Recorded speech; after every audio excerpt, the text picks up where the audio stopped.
साहब भीमराव,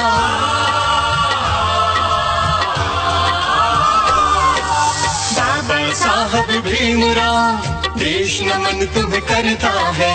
संविधान का पथ जो दिखाया, देश उसी पे चलता है। इतिहास में झगड़ा खड़ा करते हो, इतिहास के किताबों में झगड़ा खड़ा करते हो। 200 फुट वहां अयोध्या में खोदा कि राम का कोई लकड़ी तो मिल जाए। 200 फुट खोदा, सारी लकड़ी भी नहीं मिली, इतना भी कुछ नहीं एविडेंस नहीं मिला, क्योंकि राम नाम का कोई भी व्यक्ति इस धरती पर कभी भी पैदा नहीं हुआ।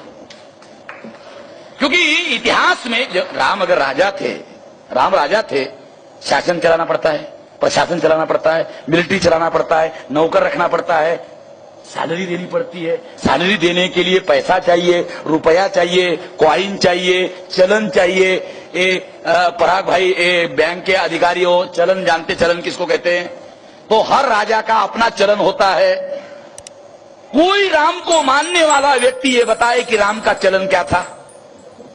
हर एक का चलन मिल गया, राम का चलन अभी तक नहीं मिला।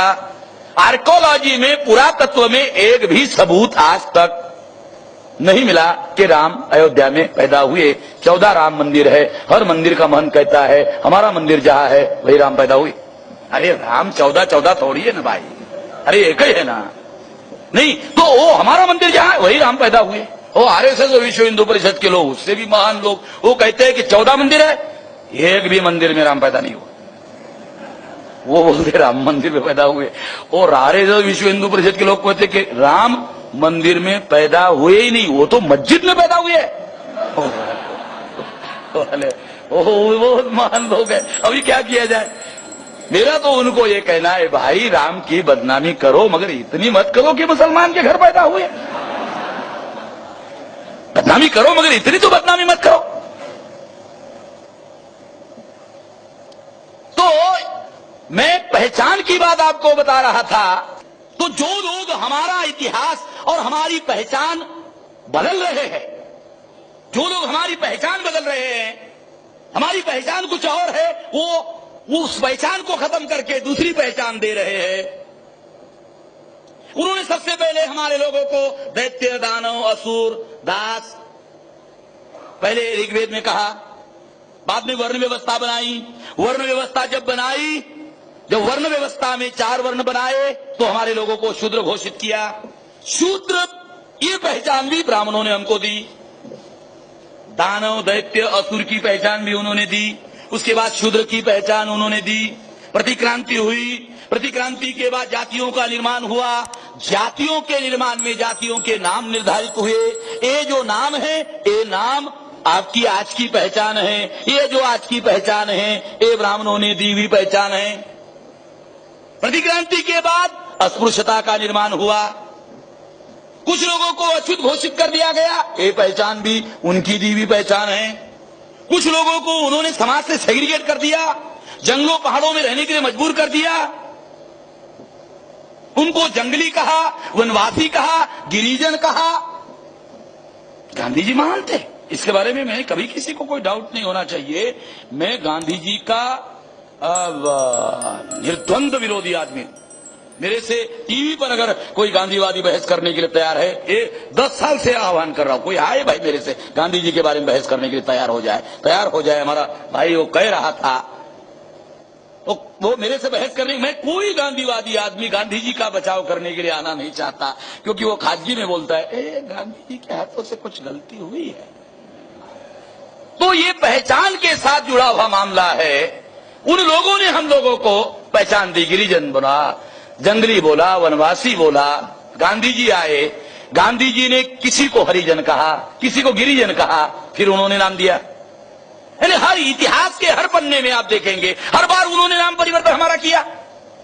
और सिंपली हम लोग, उन्होंने कह दिया हमने मान लिया, उन्होंने कह दिया हमने मान लिया। अब गांधी जी ने हरिजन कहा, गिरिजन कहा, अब दूसरे के लोग आए, वो बोलते नहीं तुम गिरिजन भी नहीं हो, तुम हरिजन भी नहीं हो, हिंदू हो। अब ये अभी साला दूसरा ही मामला आ रहा। 100 साल हो गए, ज्यादा पुरानी बात नहीं है। अब हमारे बस्तियों में आते कहते कहो, तो हमारे लोग बोलते क्या कहो, तो उनको तो साला कुछ मालूम है तो है नहीं है। तो बोले क्या कहो? तो कहते हिंदू कहो। तो हमारे लोग कैसे? गर्व से कहो।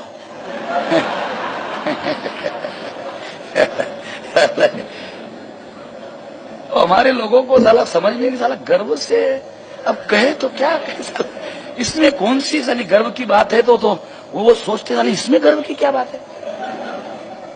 इसमें गर्व करने लायक तो कोई बात तो है नहीं है। क्यों गर्व करने लायक बात नहीं है? वेद में हिंदू का नाम नहीं है, वेद में हिंदू शब्द नहीं है, श्रुति में हिंदू शब्द नहीं है, स्मृति में हिंदू शब्द नहीं है, पुराणों में हिंदू शब्द नहीं है, रामायण में हिंदू शब्द नहीं है, महाभारत में हिंदू शब्द नहीं है, गीता में हिंदू शब्द नहीं है। गीता में भारत है, यदा यदाय धर्मस्य ग्लानिर्भवति भारत। बाबा साहब अम्बेडकर ने भारत के संविधान का पहला लाइन लिखा, पहली लाइन, दूसरी तीसरी नहीं, पहली लाइन लिखा संविधान की। तो क्या लिखा? इंडिया लिखा, इंडिया। तो बाबा साहब को डाउट हो गया कि मेरे जाने के बाद इंडिया का अनुवाद ट्रांसलेशन ब्राह्मण करेगा तो इंडिया का ट्रांसलेशन हिंदुस्तान करेगा। ब्राह्मण जब अनुवाद करेगा, ट्रांसलेशन करेगा, हिंदुस्तान करेगा। तो आगे लिखा India that is a Bharat. यानी अनुवाद केवल एकमात्र आर्टिकल है भारत के संविधान में जिसका अनुवाद भी बाबा साहब ने पहले करके रख दिया। झंझट ही नहीं, साला अनुवाद करेगा, बदमाशी करेगा, अनुवाद में हिंदुस्तान लिख देगा। हिंदुस्तान नहीं लिखना चाहिए, India that is a Bharat, केवल एकमात्र आर्टिकल। हमको चीजें समझना होगा कि ये जो साली ये लेखनी है ना, ये बहुत चमत्कार करती है।